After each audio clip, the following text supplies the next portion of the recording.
Assalamualaikum warahmatullahi wabarakatuh. Selamat malam pemirsa Breaking Class TV. Senang sekali saya Bilgiza Alsyikira dapat kembali menjumpai Anda dalam Breaking Class TV dalam pekan kali ini. Kali ini laporan datang dari ruang perkuliahan mata kuliah teknik reportase dan investigasi berita, yang dimana pada kelas kali ini membahas perkembangan sejarah pers, undang-undang, kode etik jurnalistik, serta praktik simulasi di kelas, yang dimana praktik kali ini dibawakan oleh kelompok 3. Dan pemirsa, berikut laporannya.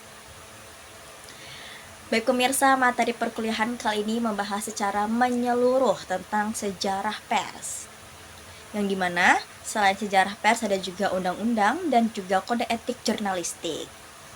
Sejarah pers di dunia dimulai sejak ditemukannya mesin cetak oleh Gutenberg yang memicu lahirnya surat kabar dan memperluas akses masyarakat terhadap suatu informasi. Di Indonesia, pers berkembang sejak era kolonial dengan lahirnya surat kabar berbahasa Melayu. Dan dari lahirnya surat kabar berbahasa Melayu ini hingga kemudian menjadi alat perjuangan bangsa. Pers Indonesia terus mengalami keadaan pasang surut, mulai dari masa kemerdekaan, era Orde Baru dengan kontrol yang ketat, hingga era reformasi ketika kebebasan pers semakin dijamin.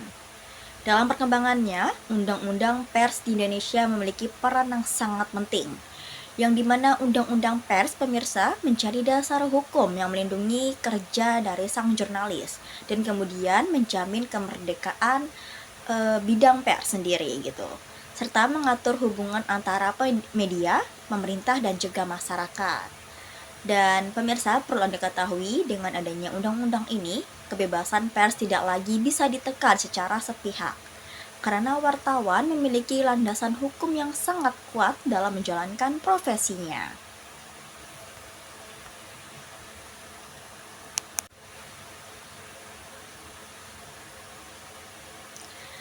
Dan informasi selanjutnya pemirsa, pengaruh undang-undang pers terhadap dunia jurnalistik juga sangat besar.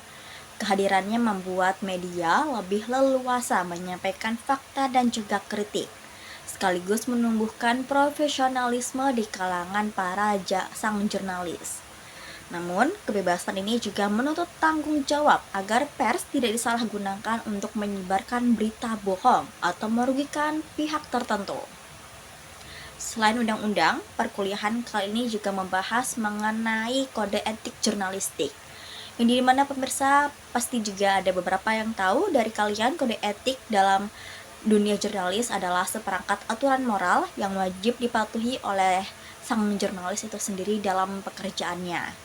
Prinsip utamanya meliputi kejujuran, keberimbangan, akurasi, independensi, serta penghormatan terhadap hak privasi narasumber. Dalam praktiknya, kode etik jurnalistik diterapkan dengan cara memastikan berita selalu berdasarkan fakta, memberi ruang konfirmasi kepada semua pihak, dan juga yang paling penting yaitu menghindari yang namanya diskriminasi. Kode etik juga menjadi alat kontrol agar jurnalis tidak menyalahgunakan kebebasan pers untuk kepentingan tertentu. Pemirsa, selanjutnya yaitu tentang hubungan antara undang-undang pers dan kode etik jurnalistik, yang dimana mereka saling bersifat melengkapi. Undang-undang memberi dasar hukum, sedangkan kode etik memberi pedoman moral. Dengan adanya kombinasi saling melengkapi kedua hal ini, dunia jurnalistik dapat berjalan dengan bebas, namun tetap ada rasa unsur tanggung jawab, serta berorientasi pada kepentingan informasi publik. Dan pemirsa, selain adanya materi yang baru saja saya sampaikan, perkuliahan kali ini juga menghadirkan praktik simulasi reportase. Mahasiswa menampilkan tayangan berita yang bertema penjarahan rumah anggota DPR, yaitu Sahroni, yang dimana pada kelompok 3K ini persiapan praktiknya dari sisi logistik terlihat sangat matang, bahkan menggunakan green screen untuk memberi kesan profesional layaknya siaran televisi. Pemirsa, simulasi berjalan dengan sangat lancar, mendapat apresiasi besar dari mahasiswa yang hadir di kelas maupun Bapak dosen pengampu, Bapak Dr. Adi. Catatan kecil hanya terletak pada penggunaan prompter, di mana beberapa kali sang news anchor maupun reporter masih terlihat menunduk membaca naskah yang ada di laptop, sehingga belum sepenuhnya natural di depan kamera atau kurangnya improvisasi. Meski begitu, dosen pengampu dan para mahasiswa di kelas sangat mengaplaus dari praktik kelompok 3 kali ini. Melalui materi dan praktek kali ini, pemirsa, mahasiswa semakin memahami bahwa dunia jurnalistik tidak hanya bicara soal teori saja, tetapi juga sejarah panjang perjuangan pers, dasar hukum melalui undang-undang, serta pedoman moral dalam kode etik. Semua itu harus dipadukan dengan keterampilan praktik agar mampu melahirkan jurnalis yang profesional, kritis, dan juga berintegritas.